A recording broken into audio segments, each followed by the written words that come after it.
You can feel it, can't you? That kind of shift, something changing across Europe, a feeling that the whole EU project is facing some, well, some big questions. There is definitely a sense of reevaluation, I'd say. Yeah, People looking at the EU and asking, is this really where we wanted to go? exactly that. And that's what we're digging into today. We've got this pretty provocative piece of writing here. It's titled The Fall of Old Europe, How Brussels Betrayed Its People. Right. Now, our aim isn't to say if it's right or wrong, but really to get inside the author's perspective. What are the main arguments here about the EU now and maybe its future? Well, understanding criticism like this is important, isn't it? Even if you don't agree, it shows what anxieties are out there, what's bubbling up for some people in Europe. Absolutely. And this author really focuses on three main things, three criticisms we want to unpack. First, open borders and the whole cultural impact. Okay. Second, these strict green regulations and, how they bite. And third, the EU's relationship, or lack thereof, with Russia. Three big ones. Yeah. So let's dive in. Open borders, culture. What's the author actually arguing there? Okay, so the core argument, as laid out on the text, is that the EU's open border policies, they resulted in mass immigration that wasn't really planned for. Unplanned. Okay. Yeah, and the author suggests the thinking behind it was this idea that, lots of diverse cultures coming in would just naturally enrich the continent. Right, the sort of richer tapestry idea. But the author sees it differently. Very differently. The text argues that instead of enrichment, you've actually seen more division. Cities, neighborhoods becoming kind of fragmented, lacking that social cohesion they expected. Lacking social cohesion, does the author give specific examples? What does that look like on the ground, according to them? Well, the text links this lack of cohesion directly to things like rising crime rates and people feeling less safe in certain areas. It draws a straight line from the policy to those outcomes. Right. It sounds like the author thinks there's a big gap between Brussels' ideas and people's actual lives. Exactly. The argument is, leaders might still be saying diversity is strength, but the text claims regular people are increasingly thinking, hang on a minute. And feeling nostalgic, maybe, for a time with more shared traditions. That's what the text suggests, yeah. A nostalgia for something perceived as lost. And it points to rising protests, too, saying EU leaders are getting a bit nervous about it all. Okay, so that's the first point, a really critical view on open borders and its social effects from this author's angle. Let's shift gears. Point 2, green policies and the economy. The author says these rules are actually hurting Europe. That's the claim.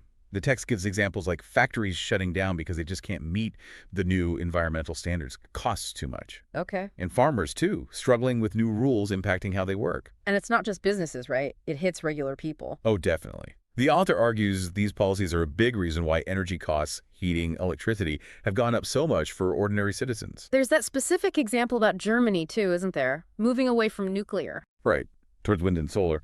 But then, the author points out, when the wind doesn't blow or the sun doesn't shine enough, they've had to fire up coal plants again. Which seems counterintuitive, maybe? Well, it feeds into the author's wider argument that Europe is pushing these really strict green rules, almost going it alone. While other big economies aren't. Exactly. Like China, India, the U.S. The text argues they aren't matching Europe's pace or intensity. Does the author focus on specific types of green rules, or is it more general? It seems more about the overall ambition, the speed, and the perceived unilateral nature of it all. The focus is really on the economic fallout across the board. Got it. And the author's conclusion from this is pretty stark. Europe's weakening itself economically, letting other nations get ahead because of these self-imposed burdens. So the argument is basically good intentions, maybe, but bad economic strategy, leading environmentalism, but potentially crippling industry. That seems to be the thrust of it, yeah. Okay, third big issue from the text, the EU and Russia. Always a complicated one. The author has a different take here. A very different take. The argument is that the EU fundamentally misstepped by treating Russia as an enemy Instead of exploring partnership. The author suggests cooperation could have meant peace, stability, and crucially, access to cheap Russian energy.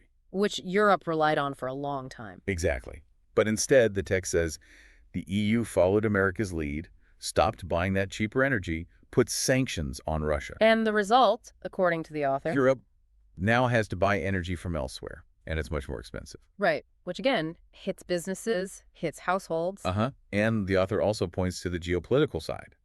Russia is now actively building ties with China, India, other places. So the EU trying to isolate Russia might have pushed it into other alliances. That's the concern raised in the text, yes.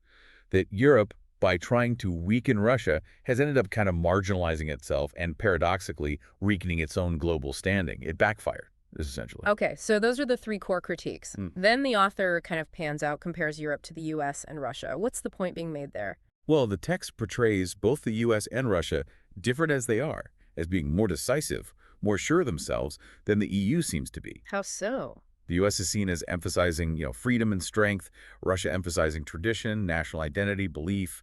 The EU, by contrast, is painted as less assertive. And the criticism is that EU leaders are what? Letting go of Europe's own identity? That's a strong part of the argument. The author claims leaders seem willing to abandon unique European things, history, culture, in pursuit of this Brussels-led project. Which connects to what the author sees happening inside Europe, dissent. Yeah, exactly. The text highlights the growing support for figures and movements that are more nationalist or Eurosceptic. Like Le Pen in France, Meloni in Italy, Orban in Hungary. These are the examples given. Those are the key examples used, yeah. Hmm. Presented as evidence of resistance growing from within member states. And how does the author say the EU reacts to this?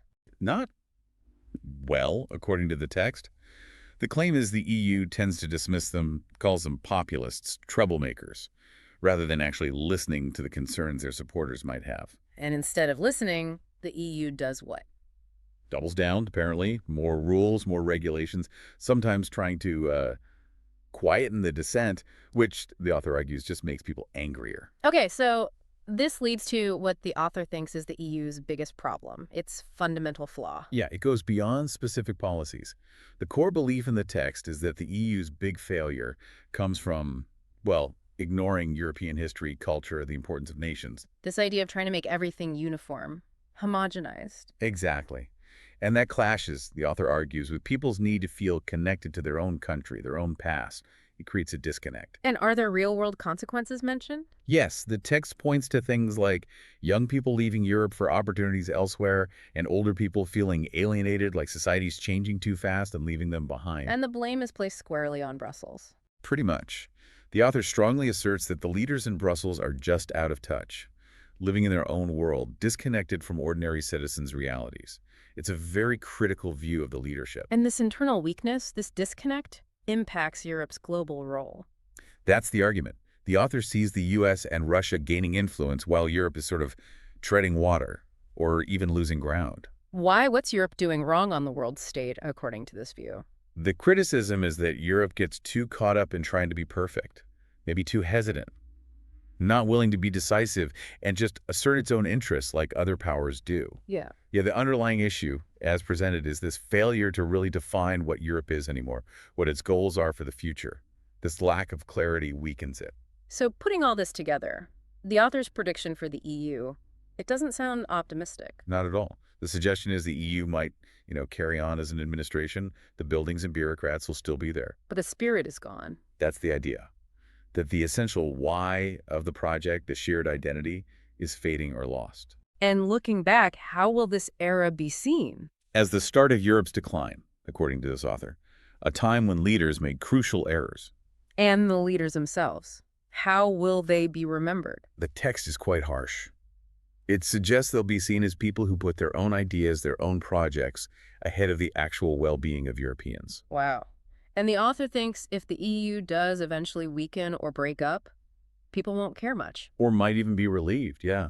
That's the final sentiment, that many people feel let down, ignored, so its decline wouldn't be met with widespread sorrow. And the final word is a kind of warning. It is a call for Europe to basically wake up, rediscover how to stand up for itself, define its interests, or risk being left behind in this changing world. Okay, well, that's a powerful and certainly critical perspective from the fall of old Europe, how Brussels betrayed its people. We've walked through the key arguments, borders, green rules, Russia. And it's so important, like we said, to remember this is one perspective, a critical one. There are many, many other ways to view the EU's challenges and its path forward. Absolutely. Which brings us to a final thought for you, listening in. Thinking about this particular critique, what parts of the EU's current situation maybe resonate with you? Or, perhaps more importantly, what other paths, what different directions could Europe even consider? It's definitely complex. Lots to think about. For sure. We definitely encourage you to keep exploring all the different viewpoints on Europe's future.